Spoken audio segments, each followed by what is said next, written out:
দিনটা ছিল আমার ইচ্ছা পূরণের। তাই ইচ্ছা পূরণের তাগিদে সকাল সকাল রেডি হয়ে এসে গেছি যাদবপুর স্টেশনে। কোনোভাবে টিকিটটাও কেটে নিয়েছি। টিকিট কেটে নেওয়ার পর যথারীতি ট্রেনও এসে গেছে। ধাক্কা ধাক্কি হাতাহাতি করে ট্রেনে উঠে গেছি। আপাতত আমাদের গন্তব্য ছিল শিয়ালদা। শিয়ালদার থেকে আমরা শান্তিপুর লোকাল ট্রেনটা ধরি। ট্রেন মোটামুটি ফাঁকাই ছিল। তো ট্রেনে আমরা ডিসকাস করছিলাম, আমাকে স্কিপ করে বাকি যে ম্যাডামদের দেখছেন এনারা একটু লেট ছিল। তো বলছে যে আমি না, ইন্দু লেট ছিল। যাই হোক, পরে আমরা রেসলেট সেম সেম নেওয়ার ফলে একটু ছবি তুলে নিলাম, একটু ভিডিওও করে নিলাম, ব্যাস এই আর কি।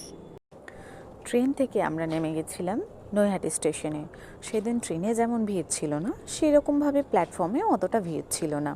তো প্ল্যাটফর্মটা একটু ক্রস করে যাওয়ার পরে আমরা বড় মায়ের মন্দিরের রাস্তার দিকে চলে আসি। তোমরা হয়তো অনেকেই এর আগে এসেছো, বাট এটা আমার জন্য ফার্স্ট টাইম ছিল। এক্সাইটমেন্ট তো অনেক ছিল, অনেক ভালোও লাগছিল যে ইচ্ছা পূরণ হবে। অনেক ইচ্ছা ছিল যে এখানে আসবো। এরপর মায়ের পুজো দেওয়ার জন্য একটু মিষ্টি কিনে নিয়েছিলাম।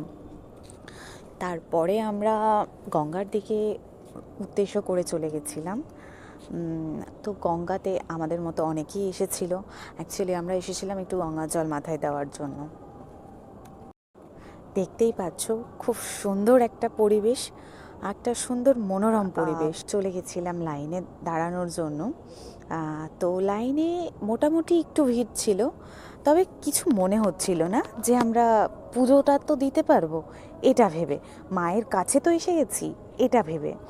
তো খুব খুব ভালো লাগছিল। অবশেষে সমস্ত কিছু অতিক্রম করে আমরা মায়ের মন্দিরে প্রবেশ করেছিলাম। আমরা অনেকটাই পিছনের দেখেছিলাম, তাই হয়তো মায়ের মুখটা মানে স্পষ্ট দেখতে পাচ্ছিলাম না। তাও দূর থেকে যতটুকু দেখতে পাচ্ছিলাম ওইটুকু দেখেই মনের মধ্যে যেন একটা মানসিক শান্তি আসছিল। তারপরে পুজো টুজো দেওয়া হলো। পুজো দেওয়ার পরে আমরা সবাই একসাথে বেরিয়ে গেছিলাম। ফেরার সময় এটাই ভাবছিলাম মনে মনে যে আমরা হয়তো মায়ের কাছে আবারও যাব। তো ফেরার পথে কোনো ক্লিপ নিতে পারিনি, ঘুমিয়ে পড়েছিলাম একটু। তো ভিডিওটা কন্টিনিউ দেখার জন্য সবাইকে অনেক ধন্যবাদ। ব্যাস ভিডিওটা এইটুকুই।